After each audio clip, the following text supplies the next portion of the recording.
Vous êtes sur Iwachu Web TV, mesdames et messieurs, bonsoir. Environ 4000 victimes de la traite des êtres humains sont enregistrées au Burundi depuis 2015 jusqu'à aujourd'hui. Ceci a été annoncé aujourd'hui par Jacques Shimirimana, président de la Fédération nationale des associations engagées dans le domaine de l'enfance au Burundi, en cette journée mondiale dédiée à la lutte contre la traite des êtres humains. Les jeunes filles qui sont emmenées vers les pays du Golfe sont les cas les plus fréquents au Burundi. Écoutez Jacques Shimirimana, président de la FENADEB.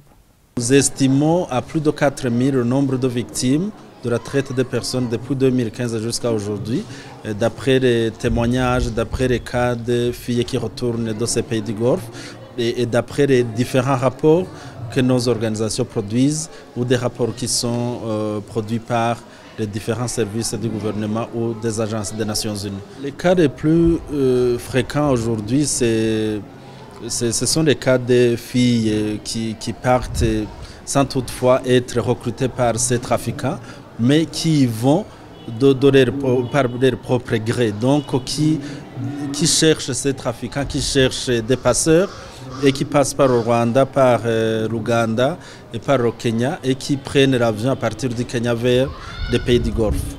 Selon Jacques Shimirimana, les grands trafiquants de jeunes filles sont notamment basés au Kenya, mais clandestinement. Il existe également un autre réseau virtuel très recherché au niveau international.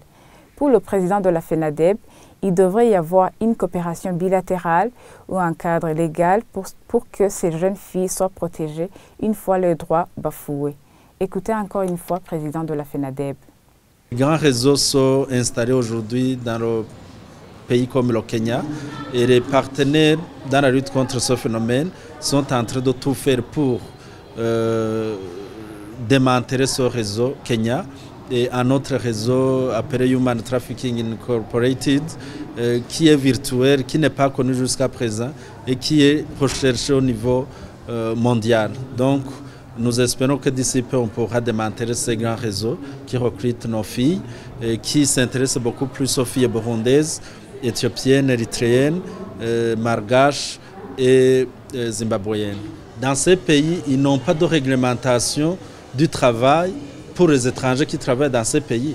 Donc, ce qui fait que nos filles tombent dans ce piège une fois leurs droits sont bafoués, sont violés. Ces filles n'ont aucun recours.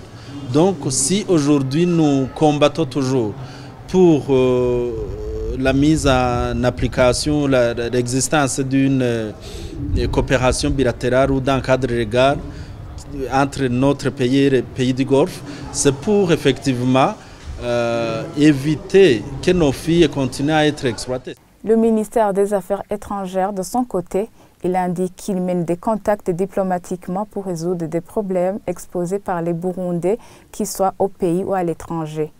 Bernard Ntahiraja, assistant du ministre, interpelle les Burundais à saisir son ministère à chaque fois que de besoin. Bernard Ntahiraja, il est assistant du ministre des Affaires étrangères.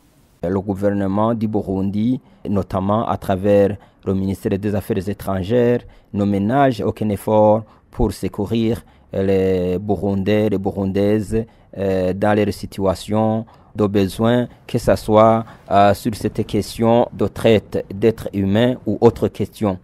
Le Burundi, à travers le ministère des Affaires étrangères, a mené et mène des contacts par voie diplomatique en vue de trouver des solutions aux problèmes posés ou exposés par nos compatriotes.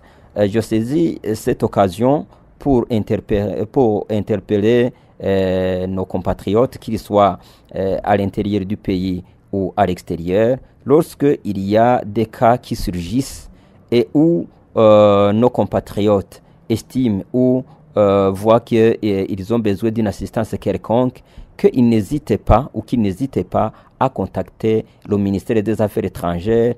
Et voilà, c'est ici que nous mettons fin à ce fait du jour. Merci de votre fidélité.